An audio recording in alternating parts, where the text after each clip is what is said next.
Welcome the chosen ones. When heaven files a case, even silence is proof. Let it soak in, since God is not whispering right now. He's pacing the courtroom of heaven, robes swinging, eyes blazing. The gavel is ready to fall. Not on you, but on them. They believe they could torment a soul shrouded in innocence and walk away as if the cosmos were blind. They believed spiritual offenses had no consequences, that emotional assassins may go home clean. But here is a fact. In ancient law, the punishment for giving false testimony was more than merely disgrace. It was the precise penalty they sought for the innocent. So what happens when dozens of individuals band together against a single chosen soul, and heaven thinks it's time to balance the scales? You guessed it, mass spiritual eviction. Heavens, you're not playing fairly. It's playing well.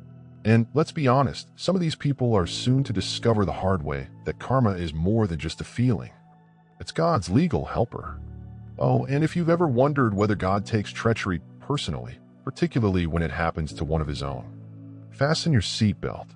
Because now we will reveal what occurs when divine judgment is no longer deferred and becomes hazardous. Let's get to it. Number 1, they did not just lie on you. They lied to the divine about you. They did not merely lie to you.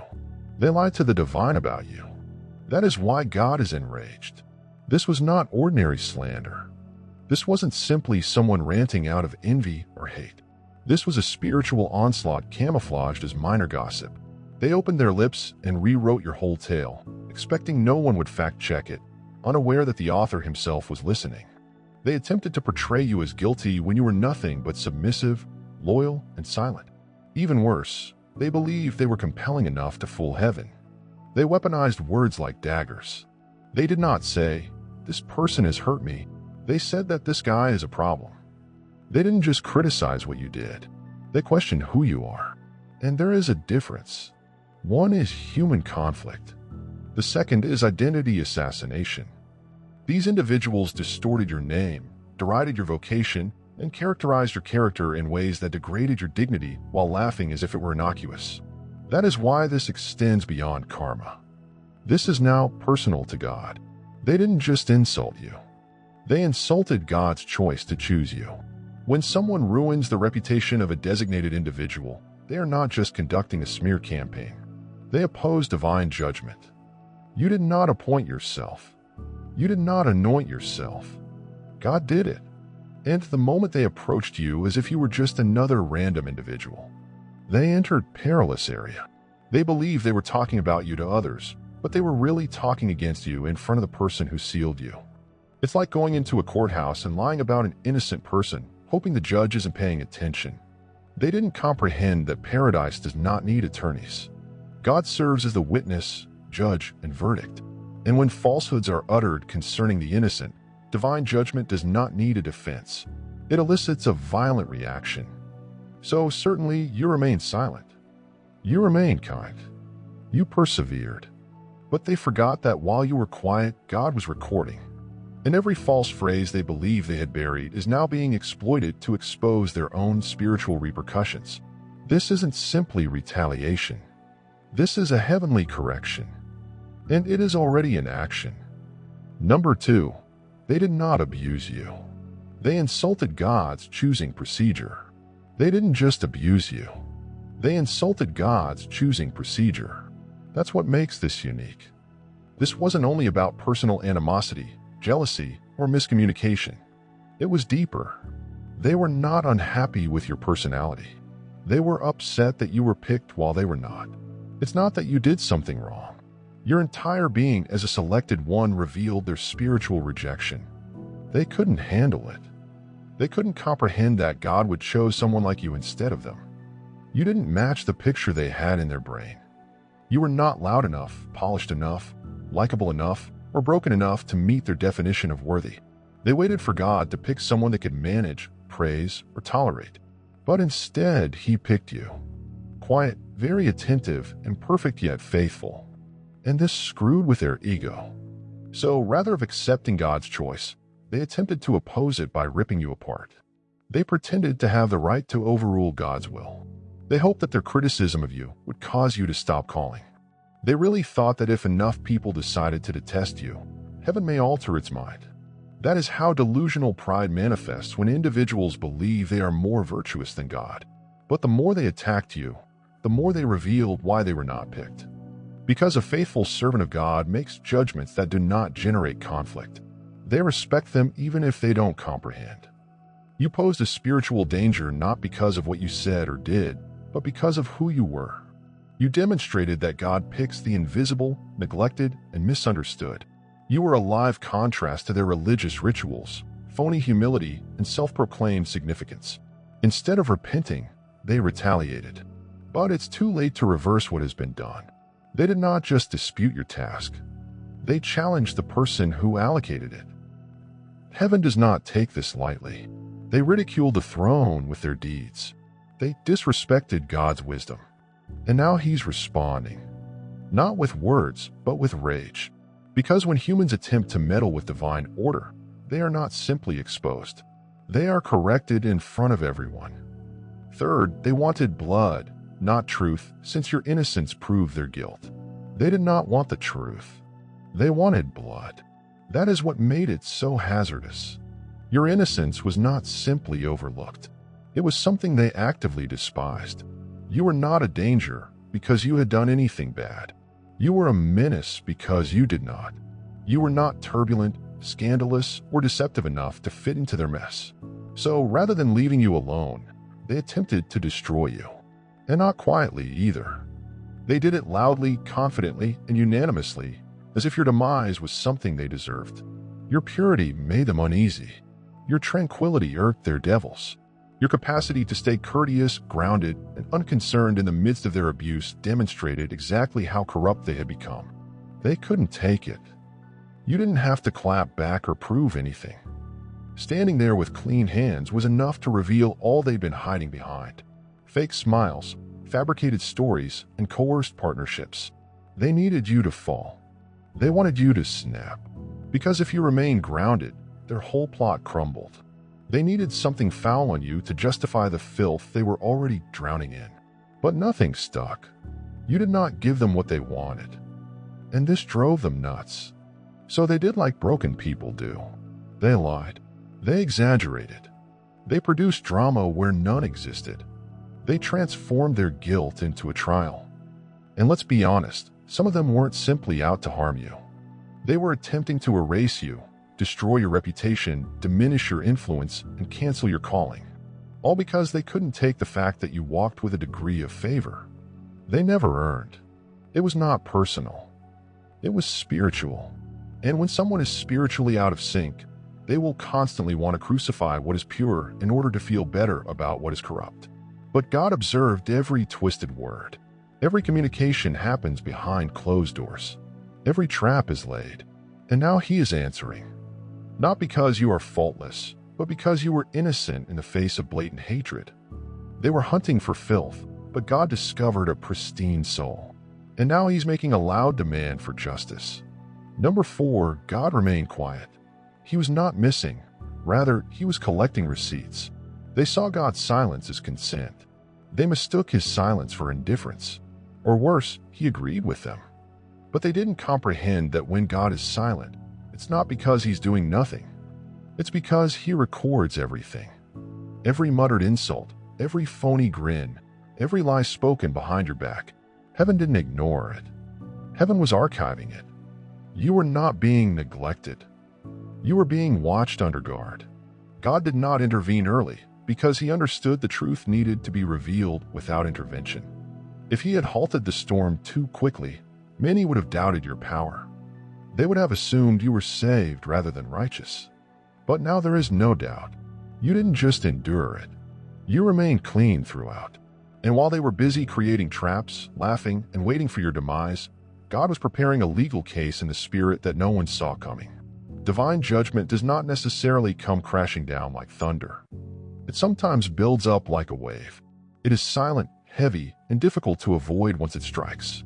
God did not forget what they did. He did not ignore how they handled you. He was only giving them time to repent. Not because they deserve it, but because you do. Because the kindness He showed them was His way of respecting the love you still had for some of them, even when they didn't deserve it.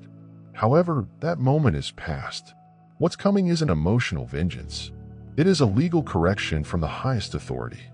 And it will be accurate because God acts after quiet without confusion. It comes with receipts. Nothing will be overstated. Nothing will be left out. Everyone engaged will get a percentage.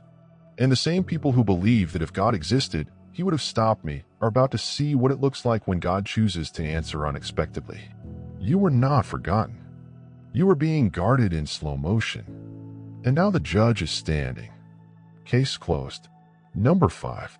They believed they were testing you, but they were on trial the whole time. They really felt they were testing you.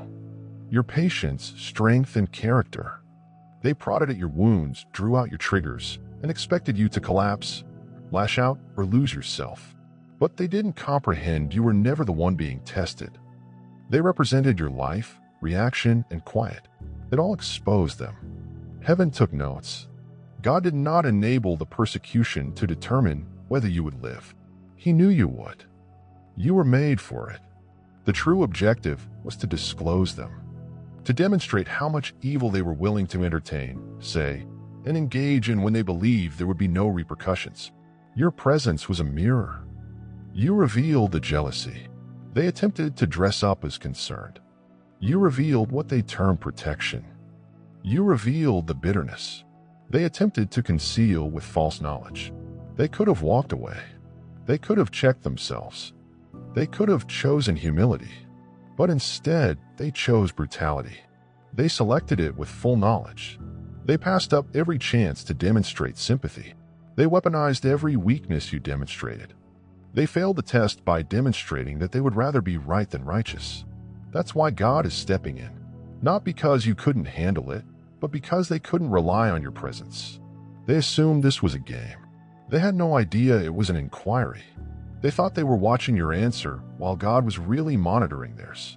How far will they go to bring you down? How far will they go to portray you as the problem?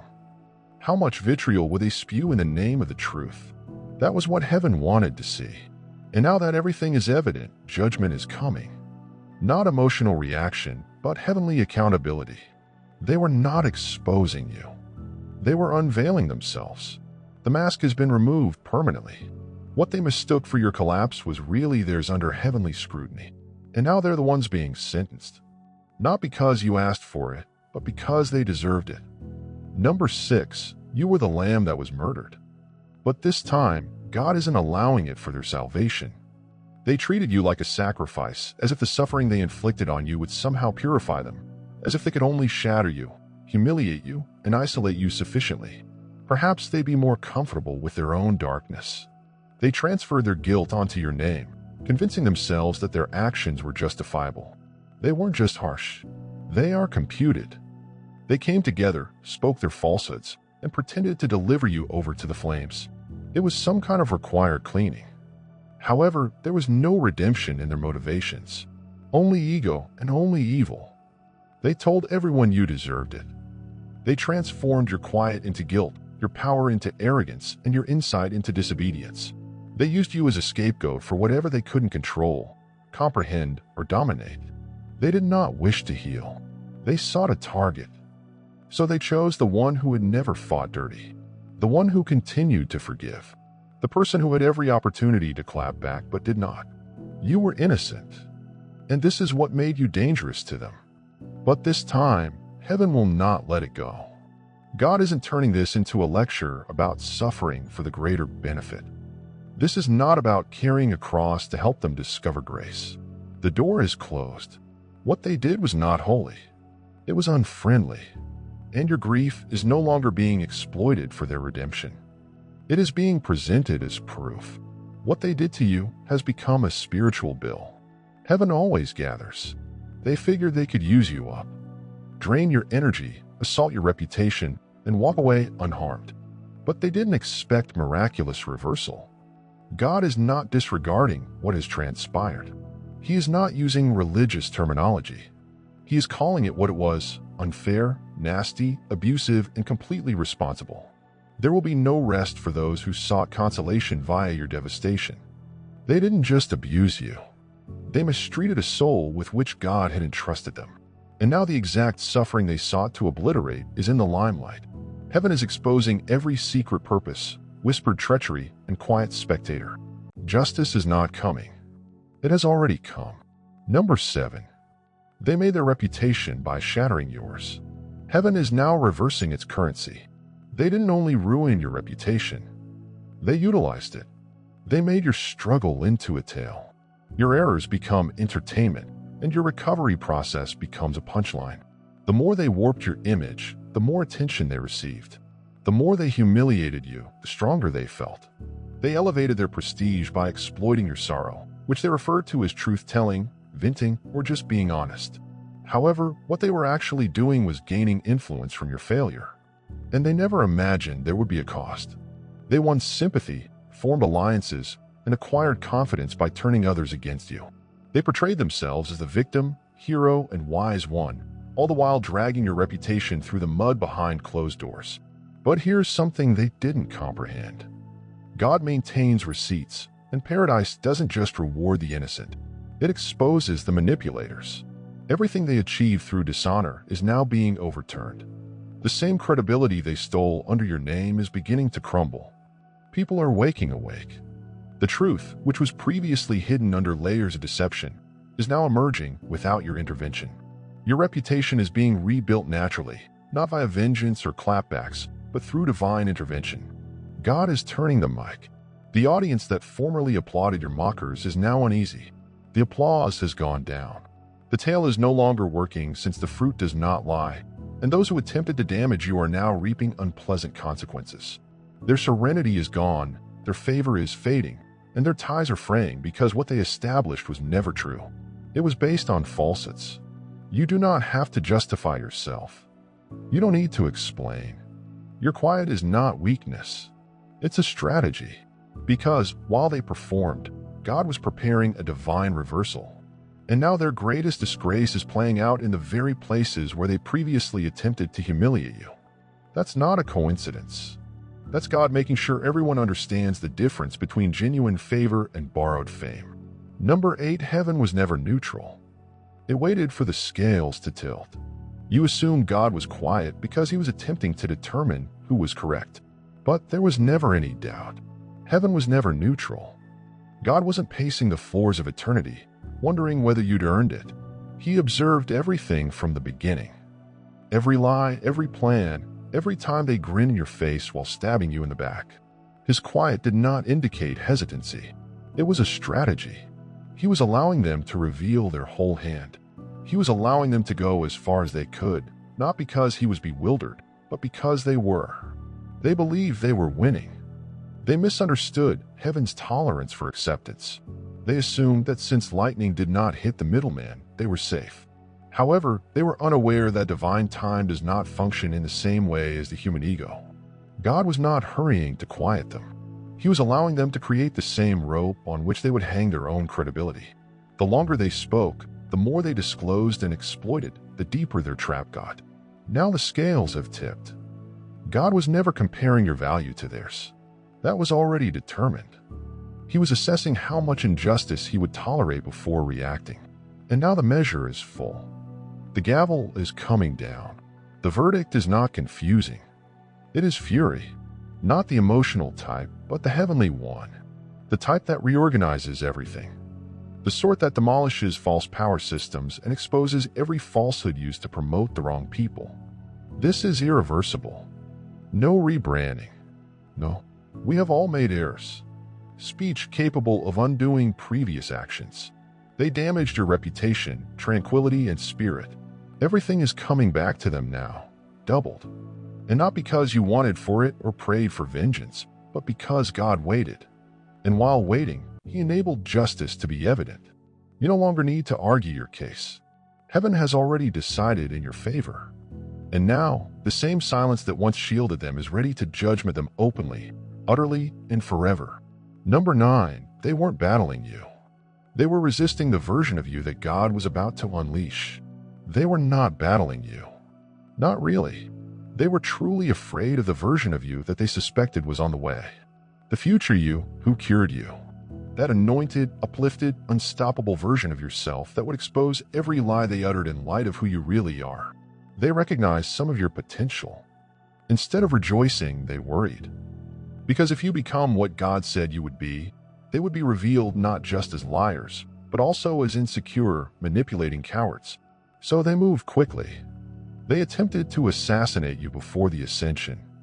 They attacked your name before your platform gained traction.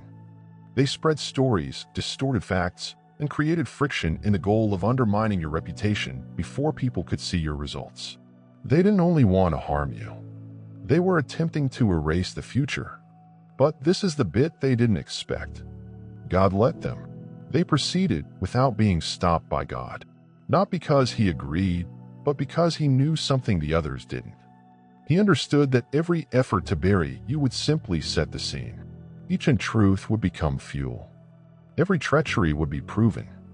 And now that they have exhausted every plot, God is elevating you boldly, truthfully, and unashamedly. Your ascension is the solution. This is the response. It is a matter of judgment. God did not clap back. He created you. You became proof that no weapon designed against you succeeded. No falsehood, no scheme, no treachery. And now your promotion does more than simply honor you. It condemns them. Not with vengeance, but with results. Because when people see you prosper despite all the filth hurled at your name, they will recognize the truth. The falsehoods were not convincing enough since the favor was genuine. Nothing scares your opponents more than seeing you become unstoppable. Number 10. They mistook your charity for helplessness, and it was their undoing. They assumed you didn't fight back because you couldn't. They misinterpreted your kindness for weakness. They mistook your calm, serene, and elegant demeanor for powerlessness, fear, or self-doubt. They never realized, however, that your quiet was not acquiescence. It was a spiritual practice. It was a miraculous alignment. You didn't spare them because they were untouchable. You spared them because you were protected. You had every opportunity to retaliate. You had enough truth to expose them, and enough receipts to burn the whole circus down. You might have matched their intensity and humiliated them in return. But your spirit whispered, "Don't."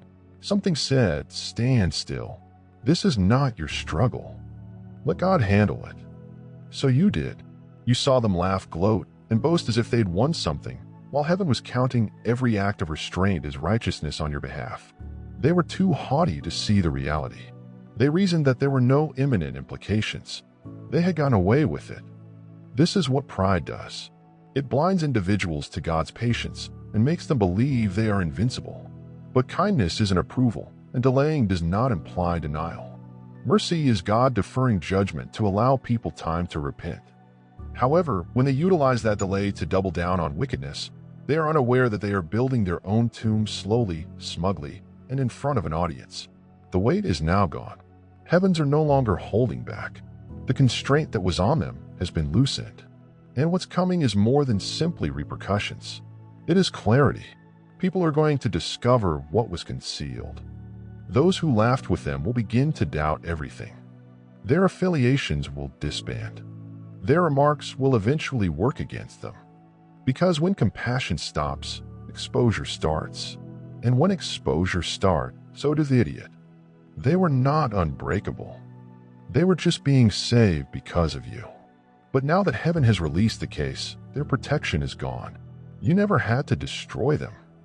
All you needed to do was withstand them. And now survival is what determines their destiny.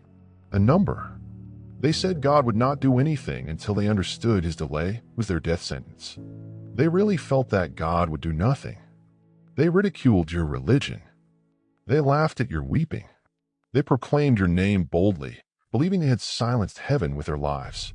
And when no lightning struck, no doors banged shut, and you didn't come out fighting, they became complacent and arrogant, believing that God was either sleeping or indifferent. They mistook heavenly delay for divine apathy, and here is where they sealed their own fate. They didn't realize that God's delays are never due to uncertainty. It's because he's piling his weight. Thunder does not burst. The moment the sky darkens, it waits. It develops. It rumbles deep under the surface, extending across time, waiting for the right moment to strike so that the whole continent may hear it. That is how judgment moves. It doesn't appear only to frighten people. It shows up to alter the mood. They believed they had beaten the system. They continued repeating that if God existed, he would have done something by now. But God was doing something. He was observing. He was recording. He was giving them time to fix the harm, repent, and humble themselves. But instead of backing down, they went farther. They ridiculed harder. They rallied more people. They did not only sin, they recruited. And God, in his kindness, still waited. However, the delay was not beneficial to them. It was for yours. So when the gavel eventually fell, no one could claim you wished for this. Nobody could blame you since you didn't have to move a finger. The thunder's echoes are now rolling in. Everything they accomplished in secret is now coming to light. The folks who applauded their wickedness are now pulling away. Their laughter has gone to stillness. Their confidence is dissipating into bewilderment. They didn't anticipate God to come up in this way. Not quiet or sluggish, but final. This isn't a negotiation. It is revenge. Not because you asked for it, but because heaven approved it. The God they believed was ignoring you is suddenly the one they can't avoid. The delay that they mistook for safety was precisely what allowed their judgment to expand. Now the storm has arrived, and they are standing in the thunder they said would never happen. A number. Your quiet was not weakness. It was a legal approach in the court of heaven. Your quiet was not a loss. It was not a weakness. It wasn't passivity. It was a strategy. Not in the court of popular opinion, but in the courts of heaven. While they yelled at you, they lied about you and distorted your every word, you maintained your composure. Not because you didn't know what to say, but because you knew who was watching. You recognized something that most folks overlook. Sometimes the loudest argument is delivered in silence. Every time you chose peace over retribution, you were constructing a legal argument. Not on earth, but in the invisible world. What they did to you was not insignificant. It was not innocuous. It was calculated, consistent, and in some instances, brutal beyond description. But instead of fighting nasty, you remained clean. You walked away instead of clapping. You kept your head up while they sought to hide your name. You sobbed but did not curse.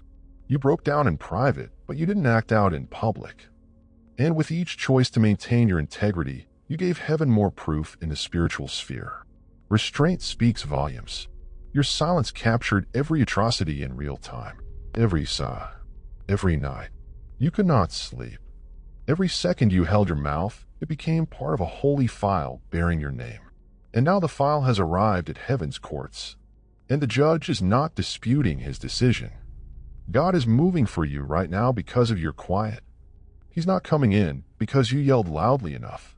He's coming in because your silence revealed who you are and who they are. Your silence was not empty. It was all about obeying. It was trust. And now it is your weapon. They felt you were disqualified, yet heaven utilized it to qualify you for divine intervention. They believed you lost. They believed you were over. But heaven saw what they didn't. A soul that refused to bow, and a spirit strong enough to believe God even when it hurts. Your vindication is not going to happen overnight. It is legally justifiable. Heaven is not only protecting you emotionally, it protects you legally. The case has been evaluated. The judgment is decided, and it is going to sound loud enough to drown out every lie they have ever said. A number. They attempted to write you off. God is now recreating history with your name in gold. They believe they had the ultimate say on your tale. They reasoned that if they removed your name from discussions, altered events, and wove just enough plausible falsehoods, you'd softly fade into the background. They intended to reduce you to a footnote in a story they controlled. So they covered the truth with rumor. They crossed your name out of the rooms you helped create. They murmured just enough poison to sway popular opinion. And for a time, it seemed to work. People went chilly and doors closed. Your character was questioned, and your presence was shunned. But here's a narrative surprise they never saw coming. God has editorial control over your tale. Heaven does not need their consent to modify the script. Every chapter that they attempted to delete is being retrieved, not only healed, but redeemed. Your name is not just getting cleansed, it is being crowned. Because when God restores, He does not just repair what was damaged. He raises it in front of the same people who attempted to destroy it. You see, this isn't your typical vindication. This is heavenly editing. God is not just editing a few pages. He's rewriting the whole history. The pen is dipped in justice. The ink is infused with dignity. The exact instances they attempted to delete are now the reasons you're getting promoted. The identical name they attempted to tarnish is now prominently displayed in gold forever. Here's the greatest part. Heaven isn't consulting your adversaries for approval. They don't have a vote. They are not allowed to modify. They cannot add footnotes or disclaimers to the miracle. God is writing through your life. All they can do now is watch God raise the name they vowed would never rise again. Your narrative is not finished. It was just interrupted. But God is restarting the story, and the following section is being written with glory, honor, and indisputable strength. People who attempt to write you out are going to see your name inscribed in rooms they will never be able to access again. That is not vengeance. This is what happens when heaven broadcasts the truth. A number. They attempted to invalidate you. Now God is demanding. They openly validate you. They believe they could get away with treating you like you were nothing, and then discreetly go on. They discredited you boldly. They now wish to make peace in the darkness. They muttered falsehoods in masses, yet they wish to apologize in corners. But God does not tolerate that. Not this time. Not after everything they've done. What they don't realize is that repentance involves more than simply feeling awful. It's about setting things right. They didn't just damage your emotions. They harmed your reputation. They ruined your reputation in locations where you were not even there to defend yourself. And now God is not asking for silent regret. He is requesting public reparation. The same voices who humiliated you will be expected to write the record with the same zeal. They ridiculed you openly. They will now have to proudly respect you. They persuaded people to look down on you.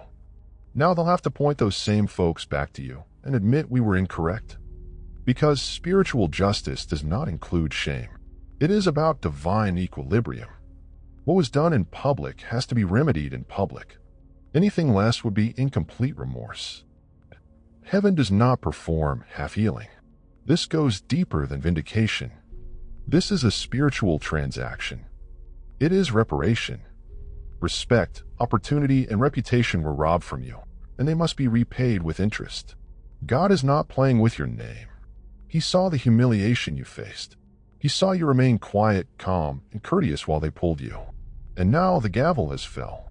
Heaven is not asking a private apology. It is seeking public approval. And they will have a choice. Restore what they have taken from your photograph, or face the judgment that comes when God has to do it for them. Regardless, you will be acknowledged loudly, plainly, and strongly. Because heaven does more than cure reputations. It also restores dignity. And when God comes in, He does more than simply protect your reputation. He establishes it. Allow them to speak. Allow them to distort their tales, alter time frames, and pretend they were innocent. Because at the end of the day, there's a judge who saw everything. And the courts in heaven is no longer in recess. The gavel has struck. The verdict was inscribed in flames. And the truth.